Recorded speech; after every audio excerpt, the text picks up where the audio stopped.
The Super Mario movie launched with a nearly perfect audience score, but was met with critical disaster. So I found this really interesting because I personally love the Super Mario movie. I think it did everything I wanted it to do, and even a little bit more. Genuinely, I think the comedy was really strong, but the fact that critics panned it so hard is really interesting to me.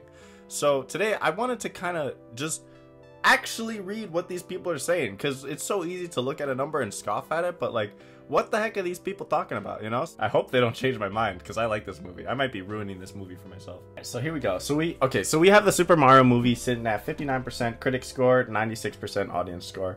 Like I said, critics don't like this movie, so let's go ahead and give a good old looky-loo, see what's going on over here. Memo to directors Aaron Hovarth and Michael Jelenic. Seeing corporate symbols go through the motions of a half-baked story isn't much fun. I would disagree. Maybe Mario is some sort of corporate symbol, but there's so much passion behind Mario. Like, Mr. Miyamoto, who created Mario, was such a big part of this movie. Like, he wasn't just making a product, he was really making something that he cared about, because he's so protective over Mario. And I feel like you see that because all of the elements from the games are treated with such respect, and the music especially. Casey Chan says the Super Mario Bros. Movie has a few worthwhile moments, but it wasn't enough to overcome the sheer banality of its storyline. Is that a word? I don't think that's a word. There's no way banality is a word. Wow, it's a word. Okay, banality, the fact or condition of being banal. Unoriginality.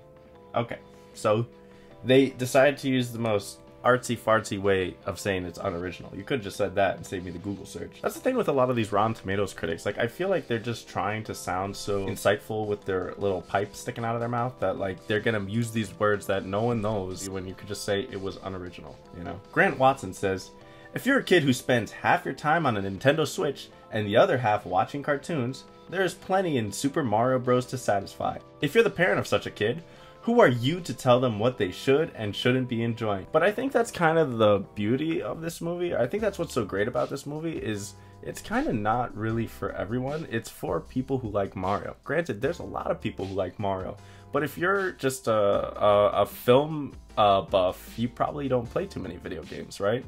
And I think that's why a lot of these critics pan the movie, because they really don't get it. There's a moment in the movie where Super Mario, a plumber from Brooklyn, grabs a leaf, eats it, grows a tail, and then starts flying, you know? And it's like, to us, that makes sense because we did it 1,000 times in the video games. But if you're just a normal film goer, you're seeing that and you're like, what is going on? You know, like, I kind of see what they're saying, and it's that fact that they made it for us as gamers that makes it really fun, you know?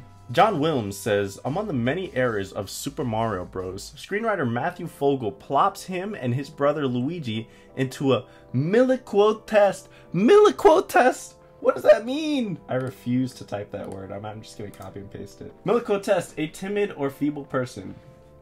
Just say that. Just say that. It is, when all is said and done, intensely mediocre. Prettier than a lot of animated mediocrity, but pretty only takes us so far. I don't know, man. This movie's about to make $1 billion, so pretty could take you pretty far. The missing ingredient for those adult audiences is any kind of wit or clever dialogue in the film's screenplay. You know, there's a scene when Mario and Donkey Kong are inside the giant eel. They're talking about their relationships with their fathers, and Donkey Kong says, my dad thinks I'm a joke. And then Mario replies with, my dad thinks I'm a joke too. And then Donkey Kong says, you know what? Your dad is right. Dude, that is one of the funniest, darkest lines I've ever heard, and it came from the Super Mario movie. So to say this movie has no wit is like, were you asleep during that scene? Like, what's going on? The Super Mario Bros. Movie is a super nostalgic, but not super fun. Granted, I haven't regularly played home video games since NBA Jam circa 1995. Well, at least he's honest, but again, this is not made for this guy, you know? There's references to Mario Kart 8, which is a fairly recent game. There's references to Mario Odyssey, and that stuff's gonna fly over your head, NBA Jam circa 1995. At the end of the day, critics can say whatever they want. When the Super Mario movie gets a 96 on Rotten Tomatoes audience score, then the Super Mario movie wins. When the Super Mario movie is at the cusp of getting $1 billion, by the time this comes out, it might even have $1 billion by now.